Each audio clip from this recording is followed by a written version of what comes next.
Today's video, we are going to be talking about matchups. I feel like people constantly talk about matchups, and even in the top tier of characters are like, oh my god, this matchup is so good for me, it's +2, or it's 60-40, and that's like the best that people ever talk about their matchups. And in Ultimate, there are a ton of really bad matchups, so I kind of want to talk about, just in general, what people think about matchups, why people, in my opinion of course, are wrong about matchups not being that stratified with some personal anecdotes, and then talking about how you can still win bad matchups, because I feel like that's a big deal, is people kind of play matchups and win and think it can't be that bad because they have won sometimes, but there's reasons for that. But before of course we get into it, subscribe, turn notifications, ring the bell. Only like 30% of the people that watch my videos are subscribed, so you should subscribe. Even you should check, make sure that it's actually subscribed, even if you think you're subscribed, because I've been unsubscribed to channels that I thought I was subscribed to that I watch all the time, so do it.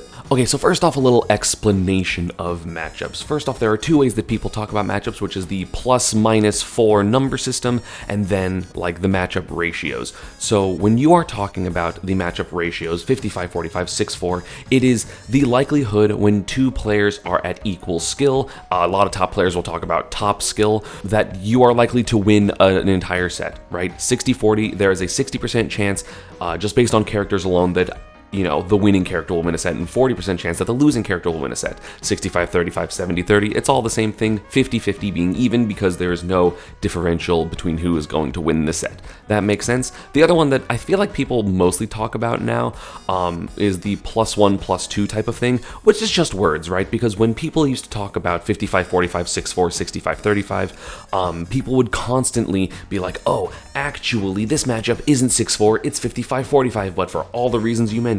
So it kind of just went away from talking about the number part and talked about the feeling of it, which is slight disadvantage, disadvantage, strong disadvantage, and like unwinnable, right? That would be -1, 2, 3, 4, and then the opposite side, +1 would be slight advantage, +2 would be advantage, +3 would be solid advantage or strong advantage, and +4 would be like unlosable. Like if you're of equal skill, and again, most of the time people talk about it at higher levels, because at lower levels, equal skill matchups just kind of go either which way because people aren't utilizing the tools and the correct things about a matchup. So it's generally considered at higher level, right?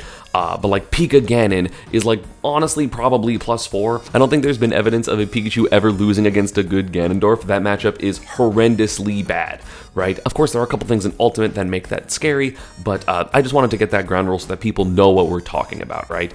And one thing that I feel like a lot of people talk about is just being like, oh, this matchup is awkward for me, but there's still plenty of tools to win it, right? It is something that I argue with the Pika players, because I think Ness is a really bad matchup, because there's a ton of reasons why Ness just has a significantly easier time than Pikachu, but Pikachu has some tools, right? Like Pikachu can still edgeguard, can still juggle if you're able to, get up airs where back air won't trade with it, even though back air can trade with it. You can play really passive and really annoying and wait for the Ness to give you openings. And that's all true, right? There are ways you can play the matchup. There is evidence of a top Pikachu player, H4, beating one of the best Ness players in Send at, I think, Port Priority last year. It has happened, right? But that doesn't mean the matchup isn't bad. You can have tools in a bad matchup, right? To go back to Melee, right, where, my experience of thinking about matchups comes from, I play Samus. That's my main. And Samus has, like, losing matchups across the board in top tier, right? You lose to Fox and Falco and Sheik and Puff and Peach. You beat Ice Climbers and like Pika's even, and then you lose to Falcon, you lose to Marth. But at the same time, for me personally, I never lost to Marth players. I had like an undefeated record against Marths until Brawl came out, including some good ones even after Brawl came out. Like I would do well versus very top Marths, including like Pew Pew U, PPMD. Like there was a lot of Marth players I would do really well against. And I've also beat top Falco players and beat top Fox players that are just really good players because I outplayed them or because they didn't play the matchup right. You know what I'm saying? That doesn't mean those matchups weren't bad. It doesn't mean that when I played Falcon versus Samus that it wasn't possible that I won, because I can just get some edge guards. I can crouch cancel at some key percents. I can anti-air him for trying to go for stomps and knee reads, and you can do all of that. But that doesn't mean that overall the tools of one character are going to outweigh the tools of the other character, which to me is what a matchup is this character's tools versus this character's tools are just better than this one's. right, and how they interact. It's not just like a good character equals winning matchup, right? You can have a top tier, like, Diddy Kong, even though I don't think Diddy's top tier, but for the sake of the example, we can have Diddy Kong lose to Isabelle, even though Isabelle is like a bottom 10 or 15 character, and Diddy Kong is normally seen as top tier, right? It doesn't necessarily have to be this character's tools inherently are better than this character's tools, but it's how they interact, right? Which is why I think Pika loses to Ness and loses to Game & Watch, because the tools interact in a way that is unfavorable to you, because one of Pikachu's best tools doesn't work on either of those characters, and then the Add a Shield game is really good for those characters, and you can't really edgeguard those characters, so all of Pika's strengths other than be annoying are nullified. And not only that, not only can you just, have tools that are still decent in a matchup even if the matchup is bad, but you can still win even in bad matchups, right? You can play a bad character that loses -3, like I have beat my members with Ganondorf, and they play Pikachu when that matchup is probably +4 because I'm better than them. And even if the skill gap isn't that big, I can just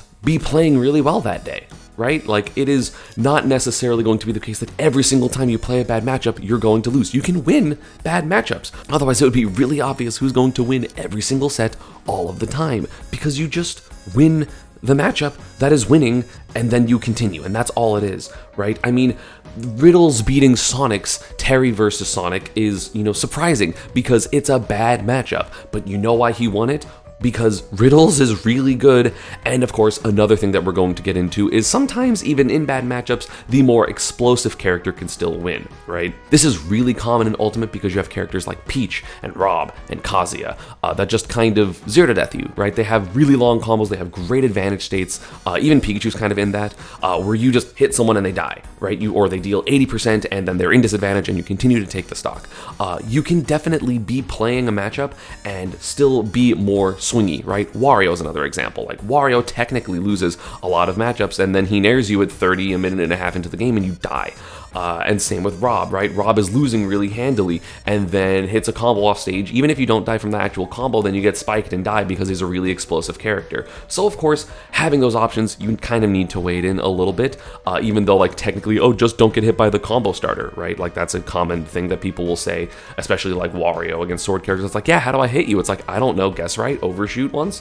And that's the player-to-player thing, right? Of course, you can always be outplayed, you can always guess right as an offensive player, and it can be really difficult to overcome that, especially when a character has really potent offense. So again, yeah, I technically agree. Rob has a bunch of -1 and -2 matchups because, his neutral can be exploited, his disadvantage can be exploited, and there's ways to play around his best stuff. But at the same time, Zomba won Crown, and Zomba, has reverse 3-0'd a ton of players in really bad matchups. So what's the deal? 1, Rob is a good character, so he's always going to have some tools in a matchup, right? 2, Rob is really explosive, so even though the matchup is worse for him, he still can get huge openings, and that kind of confuses the matchup stuff a little bit, right? When characters are, really explosive on offense, it can kind of obfuscate or like blur the lines of where a character is really good in a matchup or where a character is really bad in a matchup, honestly.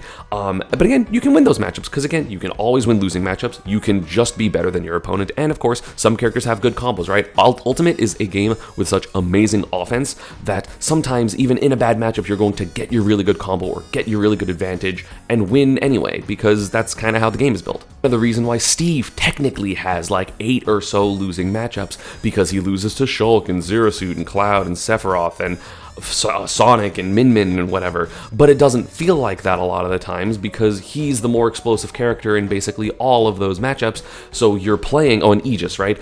So you're playing and Steve is losing and Steve is losing and they're slowly building material, but they're losing and they got Diamond, and then they die, and the person can be winning a ton, and then they get, jab, fair, jab, air dodge, read, F smashed at 60, die across the stage, and suddenly the game's even, and then they get up tilted and take 70%, right? Steve is a very explosive character that also has a lot of control, so he's able to slow the game down from people's offenses and then have really good offenses. But that doesn't mean he doesn't lose matchups, right? But he has the tools, ironically, given the fact that he has tools, like literally, to win the matchup. He can just win anyway.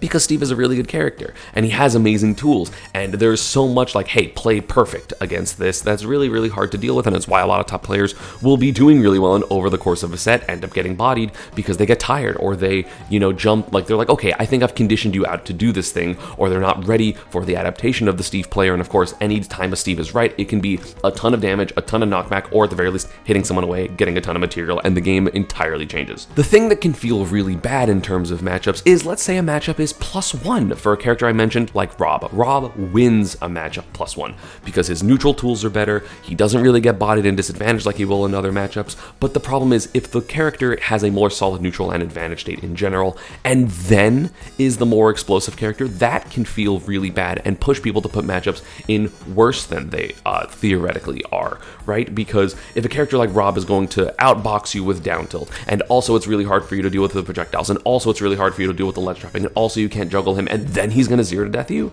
that feels really bad. That might mean it's a way worse matchup than you expect, right? Like that's definitely possible, but it's just really, really hard. When the winning character is also the more explosive character, that is when matchups can feel really bad because you're slowly losing over time and then suddenly an entire stock is gone, right? Like when Kazuya wins matchups, the matchups sometimes look so bad because they're slowly losing over time. Oh, and they got 0 to death second stock because it's Kazuya, and you're sometimes going to get 0 to death second stock, right? That can really be what makes matchups really hard for some characters, or even like feel way worse than they are. Like if you lose to someone like Falco, who's going to 0 to 70 you and just continually keep you in disadvantage, that's going to be a lot harder, even though Falco can still technically lose those matchups because he can get edge guarded or his neutral is like underwhelming. But also in matchups where Falco loses, right, that doesn't mean he can't win because he deals you 70 on an up tilt and can keep you in disadvantage. There are characters with a ton of tools to always bring it back, and I feel like people definitely take that as, oh, I have the tools to potentially win, even if I have to do it in a really limited manner. That means the matchup's even, which that's not the case. And I know people are going to say like, well, ESAM, you say matchups are always really good for Pikachu, but Pikachu just has overwhelming strengths that I think are broken versus a lot of characters. And even then, I think Pikachu loses at least 2 matchups, probably around 4 realistically.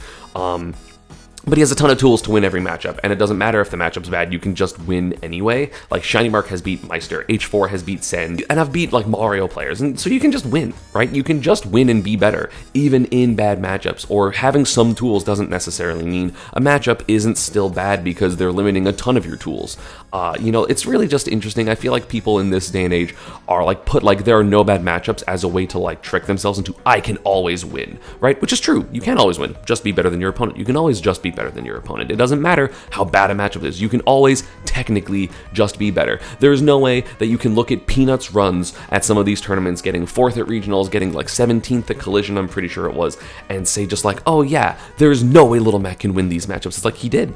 He literally won the matchups. He won versus Mega Man. He almost beat Shiny Mark, and that matchup is literally +3 or 70-30 for Pikachu. And Peanut almost won because Peanut was outplaying Shiny Mark, right? That can happen. That can always happen. You can always just win your bad matchups, and you can always outplay your opponent. And that doesn't change whether the matchup is +1, +3, 90-10, 10-90. It doesn't matter. You can always outplay your opponent. The likelihood of you outplaying multiple opponents over the course of a tournament run when you play a bad character or a character with a bad matchup chart is less than likely. It's less than optimal, which is why I like play better character, have better results, because you're more consistently going to be playing matchups that are even or winning or slightly out of your favor, which is fine because you can just be better than your opponent by a little bit and win regardless. But that's really kind of what I wanted to talk about. I feel like a lot of people have been putting interesting matchup charts, like Sonic loses no matchups, Bale loses no matchups, and I'm just like, people even talking about like Steve has no losing matchups. Well, like, he does. Everyone does. Every character has losing matchups, at least like 2 to 4.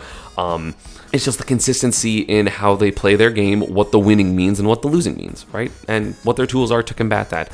I hope you enjoyed the video. If you have any questions, let me know down in the comments. I will probably be in these comments and like replying to questions and stuff like that. Or I'll make a follow-up video on some questions. I'm not really sure. Thanks for watching. Have a wonderful day. Peace.